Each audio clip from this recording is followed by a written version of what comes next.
One থেকে নিয়ে BA পর্যন্ত, MA পর্যন্ত ডক্টর হওয়ার জন্য কত বই পড়েছ? বলে আল্লাহ কমপক্ষে 1000 বই পড়েছি। আল্লাহ যদি প্রশ্ন করে, হে আব্দুর রহমান, তুমি দুনিয়ার এত বড় শিক্ষিত, তুমি এত বড় PhD নিলা, তুমি 1 থেকে নিয়ে এরকমভাবে MA পাস করলা, শতে শতে হাজার হাজার বই তুমি পড়লা রে বান্দা, তুমি কি আমার কোরআন, আল্লাহর কোরআন তুমি পড়েছ?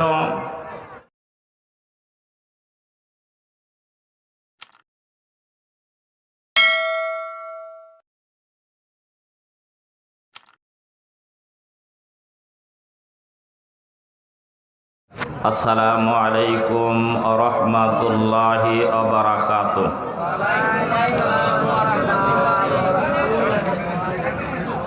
আলহামদুলিল্লাহ আলহামদুলিল্লাহিল্লাযী ওয়াহদা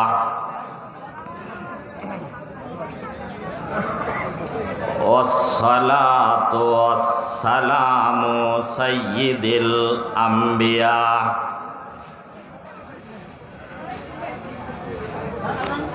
মুহাম্মাদিন নাবিয়্যিল উম্মিয়্যি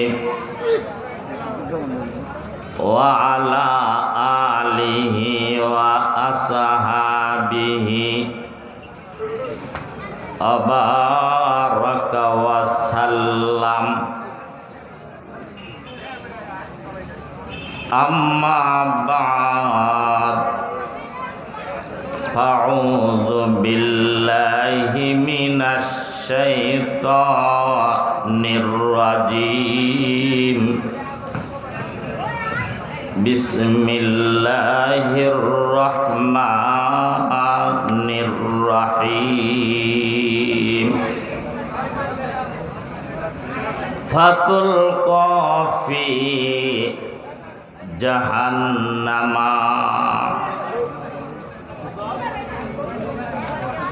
মালুমাম মাদহুরা।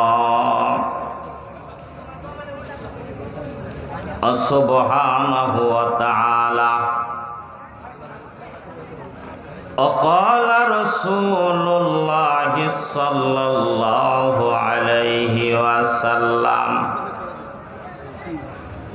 إن الله لا ينظر إلى صوركم وأموالكم ولكن ينظر إلى قلوبكم وأعمالكم. رواه مسلم أو كما قال عليه الصلاة والسلام. الحمد لله. আল-হেরা নুরানিয়া হাফিজা মডেল মাদ্রাসার উদ্যোগের আয়োজিত আজকের মাহফিলের স্বনামধন্য সভাপতি, আমার অত্যাধিক শ্রদ্ধাভাজন বড় ভাই আলহাজ মোহাম্মদ ফজল হাজি শিকদার সাহেব, আজকের মাহফিলের মধ্যমণি, আলেমে দিন, আলেমে হক, বহুত বড় হাস্তি,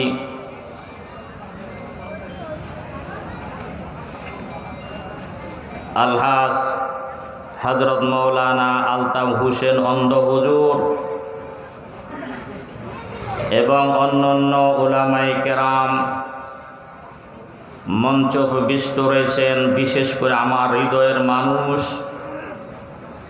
আমার মহব্বতের মুসল্লি ভাইরা, এখানে বসার সাথে সাথেই অনেকে হাত উঁচু করে শুভেচ্ছা জানাচ্ছেন। আমাদের মা ও বোনেরা, আজকের মাহফিলটি এলাকার জন্য রহমত না গজব? আমার কথাগুলিকে বুঝতেছেন? আজকের যে মাহফিলটি হলো, এই মাহফিলটিকে এলাকার জন্য রহমত না গজব? কিন্তু এমনও মানুষ আছে, এমনও বুদ্ধিমান কিছু মানুষ এই এলাকার মধ্যে আছে, তারা কিন্তু টিভির সামনে নামে হাজি, নাম হাজি সাহেব, রুমে যদি 5টা বউ থাকে বাড়িতে, 5টা বউর জন্য ওয়ালের মধ্যে 5টা দামি দামি টিভি লাগাইছে। বলো না নাউজুবিল্লাহ।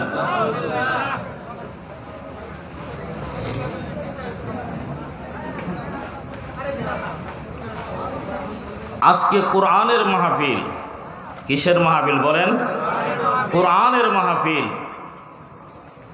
পৃথিবীর সবচেয়ে গুরুত্বপূর্ণ কিতাব হলো কোরআন।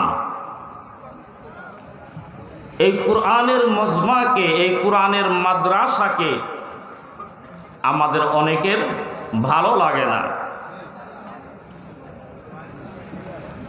হযরতে সাইয়েদনা মূসা আলাইহিস সালাতু সালাম রব্বুল করিমকে প্রশ্ন করলেন, আল্লাহ আমি আপনার সঙ্গে দিদার করতে চাই। আল্লাহ তাআলা বলেন, লান তারানি, মূসা তুমি আমার সঙ্গে সাক্ষাৎ করতে পারবে না। কেন? আমার নূরের তাজাল্লি, এটা তোমার দেখা সম্ভব না। এরপরেও মূসা আলাইহিস সালাতু সালাম বলে, আল্লাহ আমার মনের আশা, আমি আপনার সঙ্গে সাক্ষাৎ করতে চাই, আমি আপনার সঙ্গে দিদার করতে চাই। তো আল্লাহ বলেন, না না, লান তারানি, তুমি আমার সঙ্গে সাক্ষাৎ করার ক্ষমতা তোমার নাই। গুপ্তে মূসা রব্বি আরনি আয় খুদা,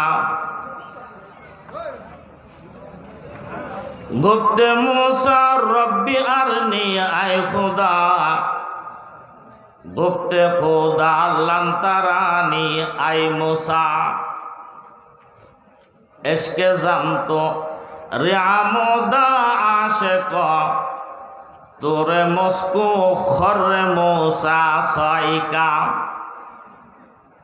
গুপ্তে মূসা দর খুদায়ে কুহে তোর, গুপ্তে মুহাম্মদ বর খুদায়ে আরশে নূর।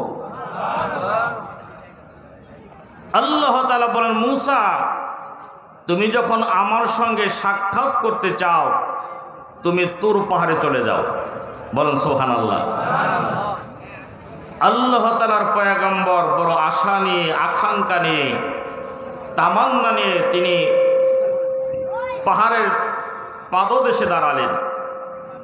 আল্লাহ তাআলা বলতেছেন, রেডি হয়ে যাও মূসা। তো আল্লাহ তাআলার কাছে মূসা বলে, আল্লাহ আমি আপনার পাহাড়ের নিচে, আপনার তো দেখতেছি না, আপনার তো আমি চেহারা দেখতেছি না, তা আপনি কি পাহাড়ের চূড়ায়? আল্লাহ তাআলা বলেন, না না, আমি আরশে মহল্লায়। তো আল্লাহ তাআলার কাছে বললেন, পয়গম্বর বলে, আল্লাহ আমি তো পাগল পারা হয়ে গেলাম, আমি আপনাকে দেখার জন্য বেহুশ হয়ে গেলাম, আমি আপনার দিদার চাই। তো আল্লাহ তাআলার পয়গম্বরকে আল্লাহ বলতেছেন, হে হে মূসা, আমার সঙ্গে পৃথিবীর কোনো মানুষ, পৃথিবীর কোনো নবী আমার সঙ্গে সাক্ষাৎ করতে পারবে না। আমি যার উপরে কোরআন নাজিল করেছি, ওই নেতা, ওই মুহাম্মদ একমাত্র আমার সঙ্গে সাক্ষাৎ হবে। মূসা আলাইহিস সালাতু সালাম বলে, আল্লাহ আমি দেখা করতে চাই। আল্লাহ বলে, হ্যাঁ তুমি যদি আমার সঙ্গে দেখা করতে চাও তাহলে আমি আরশে মহল্লা একটু কমে দাও। তো বলতেছেন, হে আল্লাহ আপনি কোথায়? বলেন, হিজাবুন নূরুন, হে মূসা আমি ৭০,০০০ নূরের পর্দার উপরে। হিজাবুন নূরুন, আমার যেই পর্দাটা, এই পর্দাটাকে আমি আল্লাহ তাআলা নূর দিয়ে বানাইছি ৭০,০০০ পর্দার ভিতরে। তো মূসা আলাইহিস সালাম বলে, আল্লাহ আপনার পর্দাটা কতটুক লম্বা?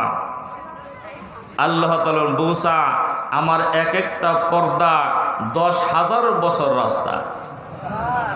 কয় হাজার? 10,000 বছর রাস্তা।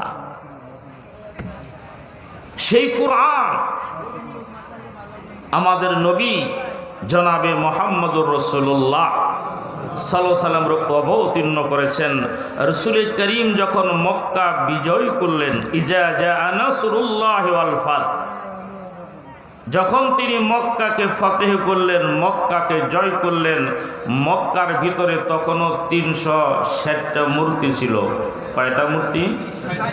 360টা মূর্তি ছিলেন। সব মূর্তিগুলো সাহাবায়ে কেরামরা ভাঙতেছেন। সবচেয়ে যেটা বড় মূর্তি কালী বা দুর্গা, এটা ভাঙতে পারতেছে না। তো রাসূল করিম জনাবে মুহাম্মদুর রাসূলুল্লাহ সাল্লাল্লাহু আলাইহি ওয়াসাল্লাম বলেন, আলী, হে বাবা আলী, তুমি আমার কাঁধে চড়ো, তুমি কাঁধে চড়ে এই মূর্তিটা তুমি ভেঙে ফেলো। আলী চিন্তা করলেন দু জাহানের নবী জনাবে মুহাম্মদুর রাসূলুল্লাহ সাল্লাল্লাহু আলাইহি সাল্লামের কাঁধে আমি চড়ব? আমি শেরে খোদা, মক্কা মুলকের সবচেয়ে বড় পালোয়ান, মক্কা মুলকের সবচেয়ে বড় বীর। তিনি বললেন, ইয়া রাসূলুল্লাহ, ইয়া হাবিবাল্লাহ, আপনি আমার কাঁধে চড়েন, আমি শেরে খোদা, আপনি কাঁধে চড়ে মূর্তিটা ভেঙে ফেলেন। রাসূল সেদিন বলেছিলেন, হে আলী, হে বাবা আলী, আমি যদি মোহাম্মদ তোমার কাঁধে পাড়া দেই, তুমি সাথে সাথে টুকরা টুকরা হয়ে যাইবা। কেন? আমার নবুয়তের ভার, আমার কোরআনের ভার তুমি সহ্য করতে পারবা না। সেই কোরআনের মাদ্রাসা রাসূল করিম বলেন, বাবা আলী, তুমি শেরে খুদা হতে পারো। আমার উপর আল্লাহ তাআলা যেই কোরআন অবতীর্ণ করেছেন, এই নবুয়তের ভার, কোরআনের ভার তুমি সহ্য করতে পারবা না। আমি জানতেন পয়গম্বর নহে, লাউলাকা মা খলাকতুল আফলাক, আল্লাহ তাআলা আমার করে আসমান জমিন ভূমণ্ডল নবমণ্ডল মানব দানব এভরিথিং সমস্ত কিছু আল্লাহ তাআলা আমার জন্য বানাইছে। এজন্য বাবা আলী, তুমি নিজেকে বড় বীর, বড় বাহাদুর মনে করতেছ। আমি মোহাম্মদ যদি তোমার কাঁধের মধ্যে পাড়া দেই, তুমি টুকরা টুকরা হইয়া মাটির সাথে মিশে যাইবা। কেন? কোরআনের ভার, নবুয়তের ভার তুমি সহ্য করতে পারবা না। বুঝেন না? বলেন না সুবহানাল্লাহ। এ বরাবর মিকুনাদ শাহে মাজিদ, ইশকে রাদর উজনে বখনে শহীদ, বাগে বাগার তঙ্গে রোজি সোবতে গুলবায়ে দাস, বরজি পায়ে কার হিজরা সদরে বুলবুল বায়ে দাস। আল্লামা রুমি তার কিতাবে মসনবির মধ্যে লেখেন, ও দিনদার মুসলমান ভাই ও বোনেরা, আমরা এমন একটি মজমার মধ্যে বসেছি, যদি আল্লাহর নবীর মহব্বতে বাজান এক ফোঁটা চোখের পানি আপনি ছাড়তে পারেন, এই চোখের পানিটা আল্লাহ পাকের কাছে কত দামি। ইশকে রাদর উজনে বখনে শহীদ, যারা ইসলামের জন্য, কোরআনের জন্য যারা শহীদ হয়েছেন, শাহাদত বরণ করেছেন, তাদের রক্তের সমান সমতুল্য আমাদের এক ফোঁটা চোখের পানির দাম। প্রশংসা করি আমি আল্লাহ তাআলার, যে আল্লাহ তাআলা বিশাল বড় রাজত্ব, বিশাল বড় রাজত্ব মোদের করল দান। প্রশংসা করি আমি আল্লাহ তাআলার। পাহাড় পর্বত নদী নালা কেটে কেটে করছে রাস্তা আঘাত, পাহাড় পর্বত নদী নালা কেটে কেটে করছে রাস্তা আঘাত। প্রশংসা করি আমি আল্লাহ তাআলার। ভমণ্ডল আর নবমণ্ডল করেছি রহজন, সবার আগে আল্লাহ বান্দাকে দিলেন পজিশন। কুরমা পোলাও ফিন্নি কুরমা কতই দিল খেতে, সুমধুর খানা আল্লাহ দিল বান্দাহারে। ভোরবেলাতে মাদ্রাসাতে যখন আজান হবে, ভোরবেলাতে মসজিদিতে যখন আজান হবে, আম্মু মুখে জাগিয়ে দিব, যাব মাদ্রাসাতে। মাদ্রাসাতে এমন পড়া দেখি নাই তো কবু, মাদ্রাসাতে এমন পড়া দেখি নাই তো কবু। আমরা যদি চেষ্টা করি সহজ করবেন প্রভু। প্রভুর কাছে সবই আছে, চাওয়ার মতন চাব। রবের কাছে সবই আছে, চাওয়ার মতন চাব। নামাজ রোজা পরে মোরা প্রভুর গান গাবো। Please be silent, listen to me. মাহফিল বন্ধ করে দেই, বসো।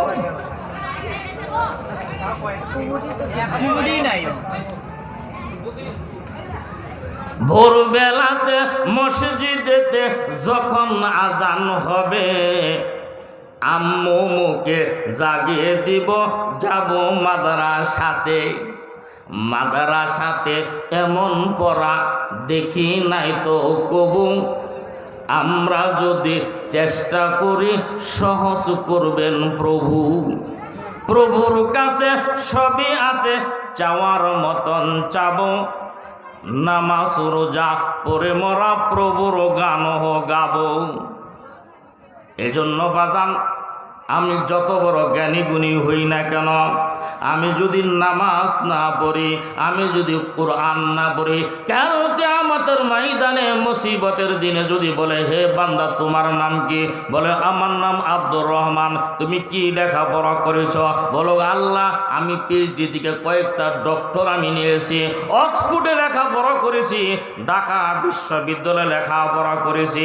আল্লাহ তাআলা বলবেন তুমি ক্লাস 1 থেকে নিয়ে MA পর্যন্ত পড়ার জন্য কত রঙের বই তুমি পড়লা, কত নোবেল বই তুমি পড়লা, কত মডেলের বই তুমি পড়লা। আল্লাহ বলবেন হে আব্দুর রহমান, হে আব্দুল খালেক, 1 থেকে নিয়ে বিএ পর্যন্ত, MA পর্যন্ত ডক্টর হওয়ার জন্য কত বই পড়েছ?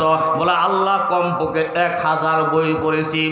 আল্লাহ যদি প্রশ্ন করে, হে আব্দুর রহমান তুমি দুনিয়ার এত বড় শিক্ষিত, তুমি এত বড় পিএইচডি নিলা, তুমি 1 থেকে নিয়ে এরকম ভাবে MA পাস করলা, শতে শতে হাজার হাজার বই তুমি পড়লা রে বান্দা, তুমি কি আমার কোরআন, আল্লাহর কোরআন তুমি পড়েছ? সেদিন আল্লাহ তাআলা যদি বলেন পৃথিবীর গ্রন্থ তুমি পড়লা, পৃথিবীর নোবেল বই পড়লা, রুব্বানের বই পড়লা, এরকম ভাবে লেনিনের বই পড়লা, এত শত শত বই তুমি পড়লা, আমার গ্রন্থ, আমার কোরআন মানুষের জন্য দুনিয়াতেও শান্তি, আখিরাতেও শান্তি। জালিকাল কিতাবু লা রাইবা ফি, বেশক ইস কিতাব মে কোই শক নেই হায়। আমার ইমান গ্রন্থ, আমার ইমান কোরআন, যেই কোরআনের মধ্যে কোনো ভুল নাই, ভুলের কোনো অবকাশ নাই। এই কোরআন কি তুমি পড়ছ? তোমার বাচ্চারে পড়াইছ? সেদিন কিয়ামতের ময়দানে হাদি সাহেব, সেদিন কিয়ামতের ময়দানে ব্যবসাওয়ালা আমরা জবাবদিহি করতে পারবো না। এজন্য কোরআন যদি আমরা পড়ি, ওগো আল্লাহ তোমার কোরআন আমি তেলাওয়াত করেছি, আর রহমান আল্লামাল কোরআন খালাকাল ইনসান আল্লামাহুল বায়ান। হে পৃথিবীর শিক্ষিত লোক, তুমি বিভিন্ন দেশ থেকে লেখাপড়া করে শতে শতে বই তুমি পড়লা, হাজার হাজার বই তুমি পড়লা, আমার কোরআন কি তোমার পড়ার সুযোগ হলো না? আমার কোরআন কি তোমার পড়ার ভাগ্যে নসিব হলো না? সেদিন চোখের পানিগুলো জোর জোর করে পড়বে আর কাঁপতে থাকবে। আল্লাহ বলেন আজ কঠিন কিয়ামতের ময়দানে, ইয়াউমুল জুমআ, ইয়াউমুল হাসর, আজকে হিসাবের দিনে তোমার চোখের পানি কোনো কাজে আসবে না। যদি তোমার সন্তানরে মাদ্রাসায় পড়াইতে, আর মাদ্রাসায় পড়ার কারণে যদি তোমার নাতি, যদি তোমার ছেলে বলতো বিসমিল্লাহির রহমানির রহিম, যখন বিসমিল্লাহ তোমার ছেলে তোমার নাতি পড়তো, আমি আল্লাহ তাআলা বিসমিল্লাহ বলার কারণে, এই বরকতের কারণে তোমার কবর আযাব আমি আল্লাহ মাফ করে দিব। আজকে তুমি যত ব্যারিস্টার, যতই বড় হও, কিন্তু তুমি মা বাবার কাছে মোটেই বড় নও। হয়তো তুমি সুখে আছো, খাচ্ছ পোলাও রোজ, দেও না চিঠি, নেও না তুমি, নেও না মায়ের খোঁজ। আমার ভাইরা, আমি সংক্ষিপ্তভাবে একটু আলোচনা করে আমি কোরআন আলোচনা চলে যাব। ওয়ান ইবনে আবি হুরায়রা রাদিয়াল্লাহু তাআলা আন, হযরত আবু হুরায়রা বলেন, ইয়া রাসূলুল্লাহ, ইয়া হাবিবাল্লাহ, দুনিয়ার মধ্যে সবচেয়ে দামিওয়ালা ব্যক্তিকে? রাসূল বলেন, আবু হুরায়রা, তুমি একটা সুন্দর প্রশ্ন করেছ। হযরত আবু হুরায়রা বলেন, মান আবারর, ইয়া রাসূলুল্লাহ, ইয়া হাবিবাল্লাহ, দুনিয়ার মধ্যে সবচেয়ে দামি ব্যক্তিকে? হুজুর বলেন, তোমার মা। সুম্মা মান, ইয়া রাসূলুল্লাহ, ইয়া হাবিবাল্লাহ, তারপরে কি? তারপরে নবী বললেন, মা। সুম্মা মান, আবুকা। রাওয়াহুল বুখারী ওয়াল মুফরাদুল আদাব, ইমাম বুখারী তার বুখারীর মধ্যে সুন্দরভাবে তুলে ধরেছেন। মার কথা বলেছে 3 বার, আর বাবার কথা বলেছে 1 বার। এজন্য ভাইরা, আজকে তুমি যত ব্যারিস্টার, যতই বড় হও, কিন্তু তুমি মা বাবার কাছে মোটেই বড় নও। যখন মার গর্ভে আমি ছিলাম, মা যখন প্রসব বেদনা শুরু হয়ে গেছে, মার চক্ষুগুলো বড় হয়ে গেছে, মার চক্ষুগুলো বড় হয়ে গেছে। যখন সকলে মিলে মাকে হসপিটালে নেওয়া হলো, ডাক্তার বলতেছেন, যখন চেক আপ করাইছেন, ডাক্তার বলতেছেন এমনভাবে সন্তান ওই মহিলার গর্ভের মধ্যে রয়েছে।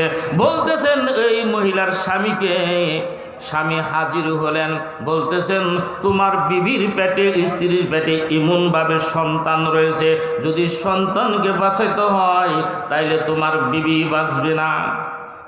এবার বলতেছেন, ও ডাক্তার, আমার ওই সন্তানের প্রয়োজন নাই। যদি আমার বিবি, যদি আমার প্রিয়তম বেঁচে থাকে, তাহলে আরেকটা সন্তান আল্লাহ আমার বিবির ঘরে দিবে। আমার সন্তানের প্রয়োজন নাই, আমার বিবির প্রয়োজন। এবার বললেন এই মেয়ের মা বাবাকে, ওই মহিলার মা বাবাকে ডাকা হলো। মা বাবা যখন স্বামীর কাছে আসলেন, বললেন আপনার মেয়ের এই অবস্থা, যদি আপনার নাতিকে বাঁচাইতে হয় তাহলে আপনার মেয়ে বাঁচবে না। এখন আপনি সাদা কাগজে সাইন করেন। বলতেছেন ডাক্তার, যদি আমার মেয়ে বাঁচা থাকে তাহলে আমার মেয়ের ঘরে আরেকটা নাতি হবে। আমার নাতির প্রয়োজন নাই, আমার নাতির প্রয়োজন নাই, আমার মেয়ের প্রয়োজন। এবার বলতেছেন ওই মহিলা, ডাক্তার সাদা কাগজ নিয়ে আসো, সাদা কাগজ আমার সামনে নিয়ে আসো। আমার স্বামী সাদা কাগজে সাইন করতে রাজি না, আমার মা বাবা সাদা কাগজে সাইন করতে রাজি না। আমি যেই সন্তান রে 10 মাস 10 দিন গর্ভে ধারণ করলাম রে ডাক্তার, সন্তান গর্ভে থাকার কারণে রাত্রে ভালো খাবার খেতে পারি নাই, রাত্রে আমি মার জন্য ঘুমাইতে পারি নাই। এই সন্তান গর্ভে থাকার কারণে আমার অস্থির লাগছে, ভালো খাবারগুলো ফুল খেলে আমি বমি করে দিতাম। ডাক্তার আমার স্বামী নিষেধ করলো, আমার মা বাবা নিষেধ করলো। ডাক্তার সাদা কাগজ নিয়ে আসো, আমি সাইন করে দিব, আমার জীবন যাবে রে, ওই সন্তান আমার জানি কোনো ক্ষতি না হয়। আমার ভাইরা, একেই বলে মা। আমরা অনেক বুজুর্গ আছি, আমরা তাহাজ্জুদের নামাজ পড়ি, বেস্ট হাউস মক্কা মদিনা হজ করলাম, এরকমভাবে তসবিহ জপতেছি, আবার তাহাজ্জুদের নামাজও বাজান পড়ে, আবার মানুষের সাথে ভালো আচরণ করে। কিন্তু ইতিহাস ঘাটলে দেখা যায় ওই বুজুর্গ মায়েরে বাদ দেয় না, বাবারে বাদ দেয় না। খোদার কসম করে বলি, পৃথিবীর সকলে যদি আপনারে ভালো বলে, আপনার মা ও শব্দ করার কারণে কোনো ইবাদত আল্লাহর দরবারে কবুল হবে না। আমার কথাটাকে বুঝতেছেন?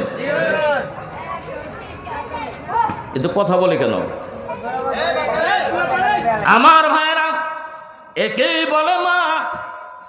আপনি তাহাজ্জুদের নামাজ পড়লেন, হাতের মধ্যে তসবিহ সুবহানাল্লাহ আলহামদুলিল্লাহ লা ইলাহা ইল্লাল্লাহ তসবিহ জপতেছেন, আর যখন কদমটা দিতেছেন আস্তে আস্তে দিতেছেন, মানুষের সঙ্গে ভালো আচরণ করতেছেন, মানুষে বলতেছে না লোকটা বড় ভালো, কিন্তু মায়েরে বাদ দেন না, বাবারে বাদ দেন না, মায়েরে কষ্ট দেন, বাবারে কষ্ট দেন, এই বুজুর্গই আল্লাহর দরবারে কোনোদিন গ্রহণযোগ্য হতে পারে না।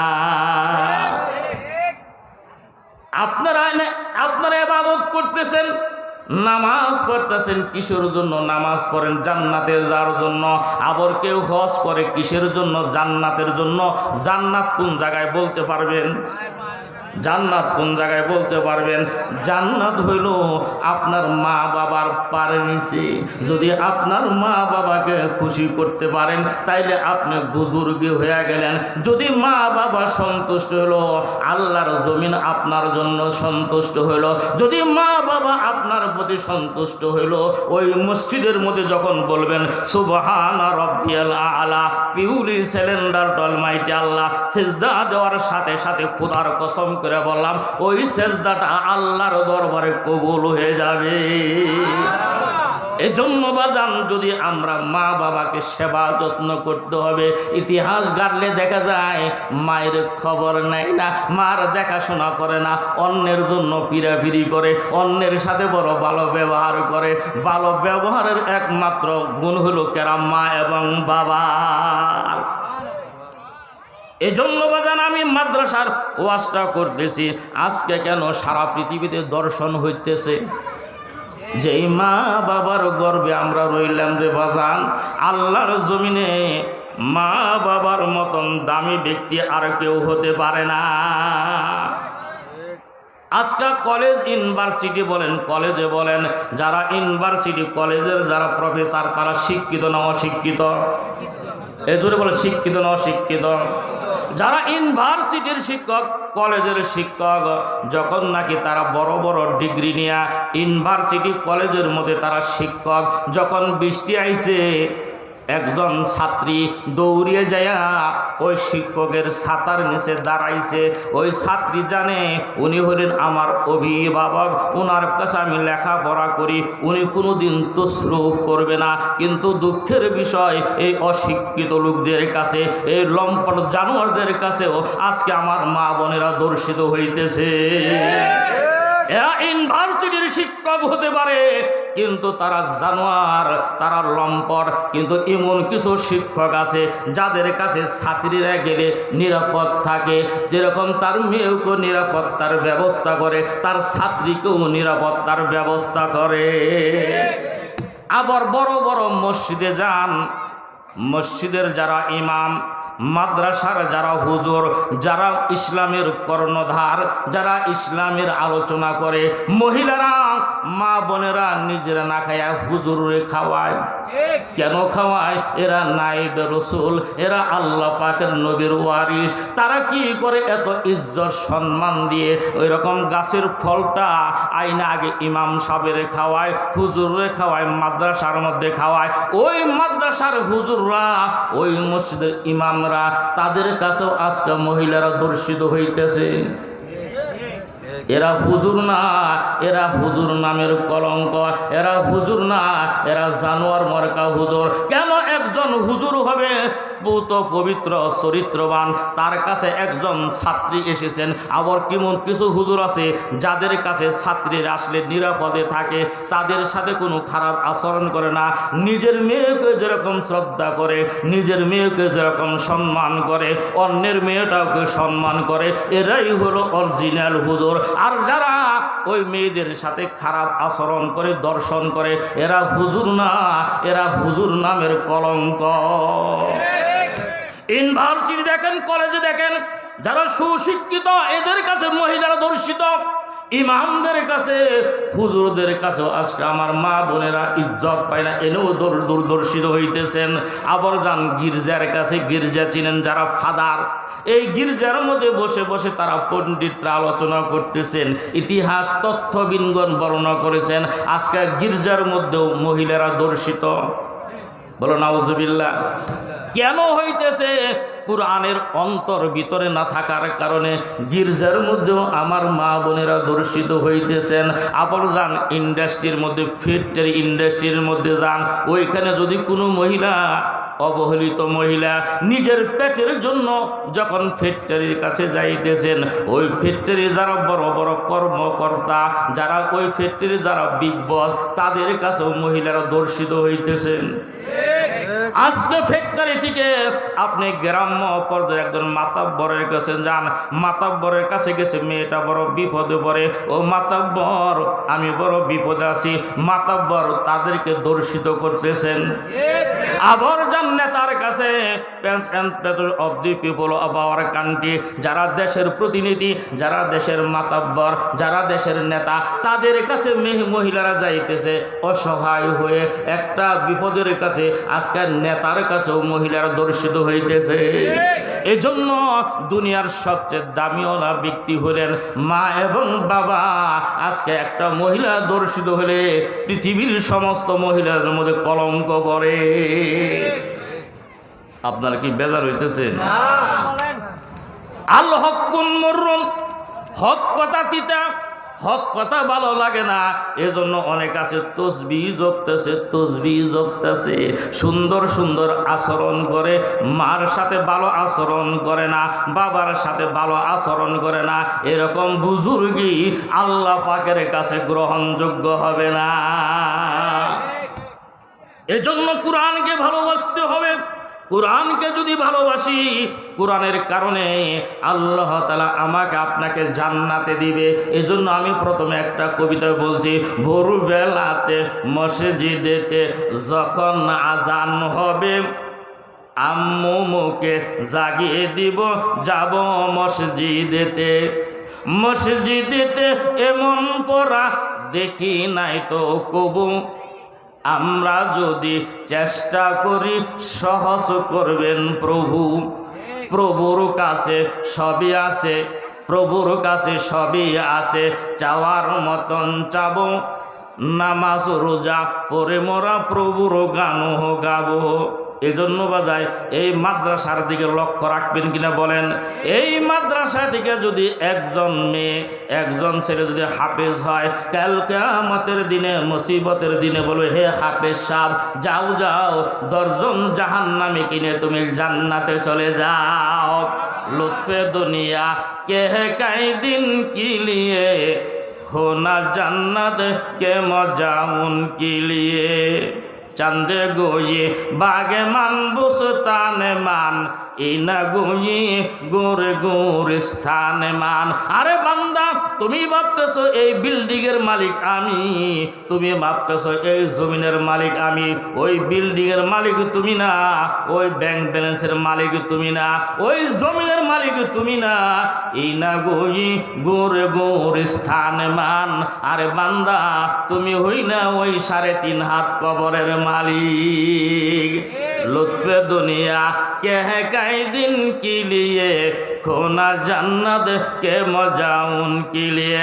আরে বান্দা, কিভাবে তুমি বাড়ি গাড়ি করবা, কিভাবে ছেলে সন্তানকে জাপানে, লন্ডনে, সুইজারল্যান্ডে পাঠাইবে, শুধু দুনিয়া দুনিয়া চিন্তা করলা, দুনিয়ার জন্য তুমি পাগল হইলা।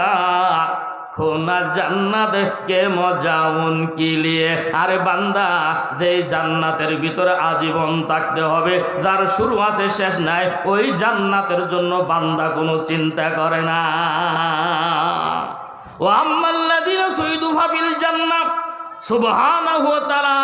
আল্লাহ তাআলা বলেন দুনিয়ার মধ্যে যার টাকা আছে তার স্কুলের সভাপতি বানায়, দুনিয়ার মধ্যে যার টাকা আছে তার মাহফিলের সভাপতি বানায়, দুনিয়ার মধ্যে যার টাকা আছে কলেজের সভাপতি হয়। কিন্তু আখিরাতে টাকার কাছে কোনো মূল্য হবে না। আখিরাতে ওয়াম্মাল্লাযিনা সুইদু ফাবিল জান্নাহ, যার ভালো আমল হবে, যারা আল্লাহর সাথে ভালো সম্পর্ক করবে, যারা মাদ্রাসার সাথে ভালো সম্পর্ক করবে, আমি আল্লাহ তাআলা ওই সমস্ত বান্দাদেরকে জান্নাত দিয়ে দিব। এক নাসারার মেয়ে, মা ও বোনেরা, আমাদের মা বোনেরা শুধু টিভি আর টেলিভিশন দেখে সময় নষ্ট করে।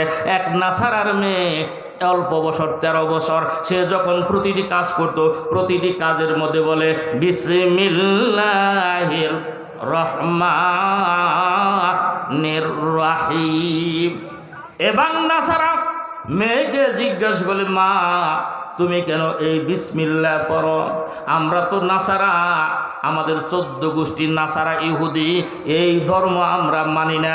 বলতেছে বাবা বিসমিল্লাহর মধ্যে অনেক বরকত, বলো না সুবহানাল্লাহ। বিসমিল্লাহর মধ্যে অনেক বরকত।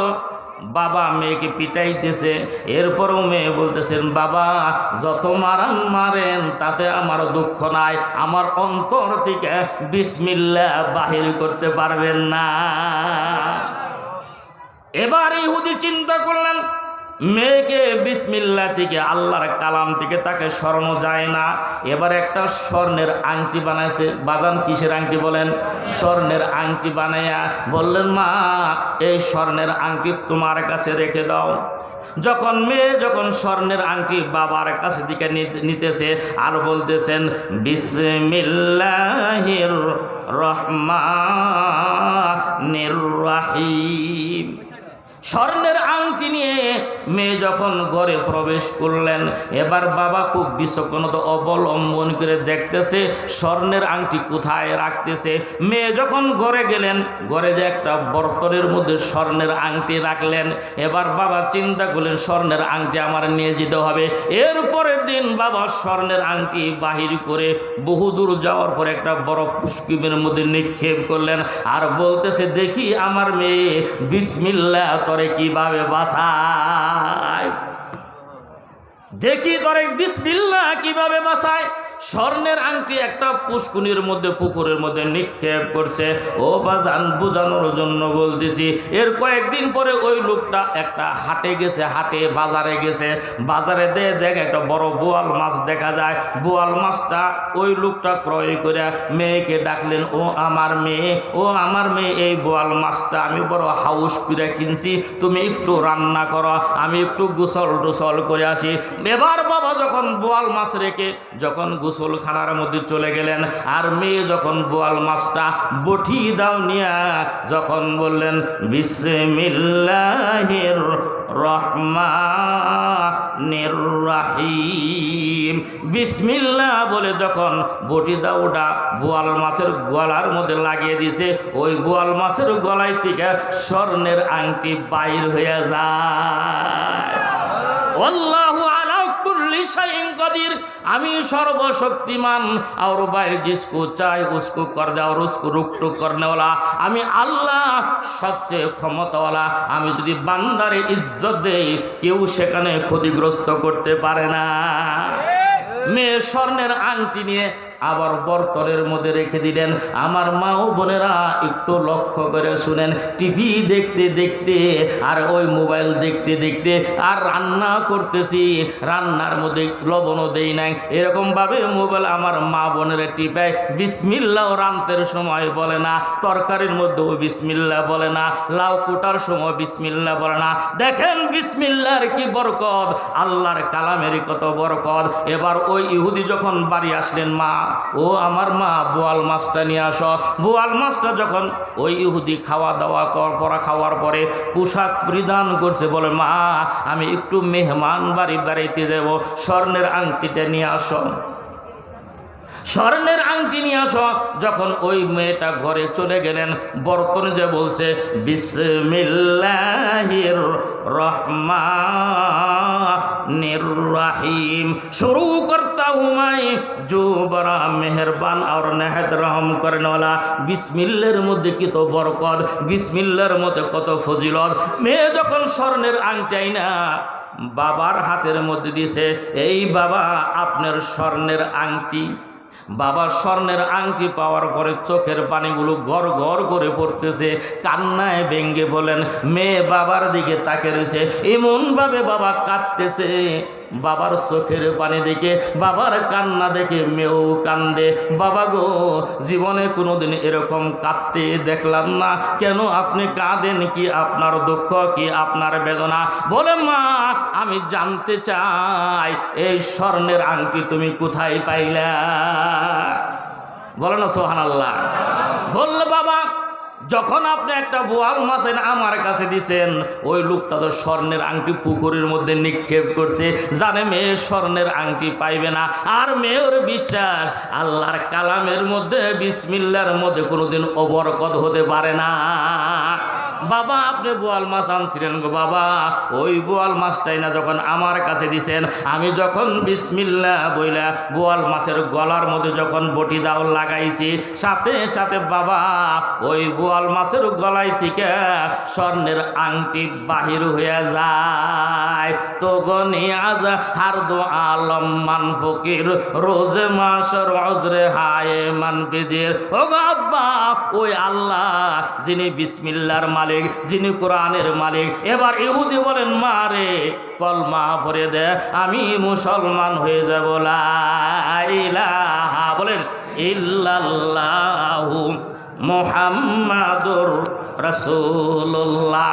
এজন্য বাবা বিসমিল্লাহর মধ্যে এত বরকত, কোরআনের মধ্যে এত বরকত। যদি কোরআনকে আমরা মহব্বত করি, মাদ্রাসাকে মহব্বত করি, তাহলে কাল কিয়ামতের ময়দানে এই কোরআনের খাতিরে 10 জন হাফেজকে বলবে, হে হাফেজ সাহেব, তুই 10 জন লোককে নিয়ে তুই জান্নাতে চলে যা। বলেন সুবহানাল্লাহ। হে কোরআনে কারীমের হাফেজ, তুই আমার গ্রন্থ আল কোরআনে কারীম পড়েছিলি, হাফেজ হয়েছিলি, এর বদৌলতে আমি আল্লাহ তোরে 10টা ভিসা দিলাম, 10টা জাহান্নামে কিনিয়া তুই জান্নাতে চলে যা। আর একজন যদি আলেম হয়, আলেমে দিন, আলেমে হক, আলেম হইলেই হবে না, আলেম যারা তাদের চক্ষু ভালো থাকতে হবে, আলম যারা তাদের নীতি ভালো থাকতে হবে, আলেম যারা তাদের দ্বারাই জানি কেউ ক্ষতিগ্রস্ত না হয়। যদি ইনসাফ বলা আলেম হয়, এরকম আলেমকে আল্লাহ পারমিশন দিবে, হে আলেম তোর মনের চাহিদা মতন যত গরিব লোক তুই নিয়ে তুই জান্নাতের ভিতরে চলে যা। এজন্য আলেম হলেই হবে না, আলেম হওয়ার সাথে সাথে আদর্শবান হতে হবে। ইমামুন আদিলুন, একজন ইমাম হইল পথ প্রদর্শক, একজন ইমাম হইল সমাজের জন্য ক্যাটালগ, একজন ইমাম হইল লিডার অফ দি হাউস, মসজিদের ইমাম, এলাকার নেতা। তার চরিত্র, তার ব্যবহার, তার দিক নির্দেশনা সমস্ত কিছু যদি ভালো থাকে, তাহলে সমাজের মানুষরা ওই ইমামের দ্বারাই লাভবান হবে। ইমামরাও কিন্তু, আলেমরাও কিন্তু জালেম হয়ে যাবে। ইমামরা যদি আদেল থাকে, ইনসাফ বলা থাকে, ওই মসজিদের হাউস থেকে হকের কথা বললে সমাজটাও হকের মুসল্লি হয়ে যাবে। একটু দূরে বলেন না। আলেম যদি ইনসাফ বলা হয়, আলেমরা যদি চক্ষু ভালো থাকে, আলেমরা যদি আল্লাহর রসুলের কোরআনের ড্রয়িংয়ের উপর চলে, তাহলে ওই আলেমের দ্বারা সমাজ ভালো হবে, মুসল্লিরা ভালো হবে। আর যদি আলেম যদি গুমরা হয়, তাহলে সমাজের মধ্যেও বিশৃঙ্খলা দেখা দিবে। এজন্য আসুন এই মাদ্রাসা থেকে আলেম হয়, এই মাদ্রাসার জন্য ভাই একটু কালেকশন করব। আপনারা কি বেজার হইবেন? একটু বেজার হইবেন। আমার কিন্তু এই মাদ্রাসার প্রতিষ্ঠাতা প্রিন্সিপাল, এই মাদ্রাসার যিনি অক্লান্ত পরিশ্রম করে যিনি এই মাদ্রাসা করছেন, অত্যাধিক আধ্যাত্মিক জগতের নেতা, আমার অত্যাধিক প্রিয় মানুষ, মহব্বতের মানুষ, সারা বাংলাদেশে যিনি আলোচনা করে, মুফতি কামরুল হাসান হেলালি সাহেব, ইনি কিন্তু শুধু আপনাদের এই মাদ্রাসার প্রিন্সিপাল না, ইনি কিন্তু সারা বাংলাদেশে আলোচনা করে। এজন্য এই মাদ্রাসা থেকে যদি আলেম হয়, যদি আলেমা হয়, তাহলে লাভ না ক্ষতি? মাদ্রাসা হাই বাগে জান্নাত, মাদ্রাসা হাই বাগে জান্নাত মুআল্লিম হাই মেসলে গুন সুহাদ ইসমে ইলমে দিন হাই তলাবা হাই বুলবুল। একটু কালেকশন করে আমি শেষ করে দিব। হুজুর ওয়াজ তো ভালোই করলেন, ওয়াজ তো ভালো লাগে, কালেকশনের কথা বলে এই যে কেমন জানি হয়ে যায়। এটা কি আমাদের লাভ না আপনাদের লাভ? হুজুর ওয়াজ ভালোই করছে, ওয়াজ করলেই ভালো লাগে, আর যখন কালেকশনের কথা কয় এই যে কালেকশন শুরু করছে, এই যে এখন অন্য লাইনে চলে গেল। আসলে কালেকশনের মধ্যে লাভ আছে। বকিল আর সে বুয়াত্তাওয়াঙ্গার বুমাল, বুখাল আর সে বুয়াত্তাওয়াঙ্গার বুমাল, বুখার মুফলিস খুরাদ গুশে মাল, বকিল আর সে বুয়াত জাহেদে বাহরুবর বেহেশতি নবাসাত বহুকমে খবর। আল্লাহর নবীর কাছে সাহাবারা বলেন, হুজুর মদিনার মধ্যে কোনো একটা কূপ আছে, ওই কূপের নাম বীরে রুম। হুজুর গো, এই কূপটা আপনি একটু ক্রয় করে উম্মতের জন্য দিয়ে দেন। আল্লাহর নবী কূপের মালিকের কাছে গেলেন, ও কূপের মালিক, মদিনার মধ্যে তোমার কূপের পানিটা মিষ্টি স্বচ্ছ, এই কূপটা তুমি আমার কাছে দান করো, আমি মদিনার মানুষের জন্য অক্ষ করে দেব।